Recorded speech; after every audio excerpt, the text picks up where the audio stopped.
जेवढा मोठा संघर्ष विजय तेवढाच मोठा असल्याचं सूचक विधान पंकजा मुंडे यांनी केलेलं आहे। दबंग जरी असले तरी संयमानं आणि विचारपूर्वक निर्णय घेत असल्याचं सुद्धा त्यांनी यावेळी म्हटलेलं आहे। गोपीनाथ मुंडे यांच्यासोबत मी देखील रथयात्रेत सहभागी होते असं सुद्धा त्यांनी यावेळी म्हटलं। राम मंदिराचं स्वप्न पूर्ण झाल्यानं या आनंदाच्या क्षणी साहेबांची आठवण येत असल्याचं सुद्धा पंकजा मुंडे यावेळी म्हणाल्या। संघर्षाशिवाय प्रभू राम सुद्धा घडले नव्हते। रामाला सुद्धा वनवास टळला नाही, श्रीकृष्णाला सुद्धा त्याच्या जीवनामध्ये अनेक निर्णय असे घ्यावे लागले। तर आम्ही तर खूपच छोटी क्षुद्र प्राणी आहे।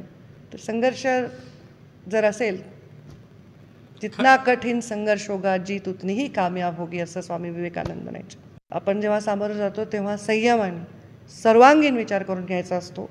माझ्या 5 वर्षातला प्रवास, गेल्या 15-20 वर्षातला राजकीय प्रवास हा तसाच घडलेला आहे। मी दबंग असले तरी मी प्रचंड संयमी आणि विचाराने निर्णय घेणारा व्यक्ती आहे।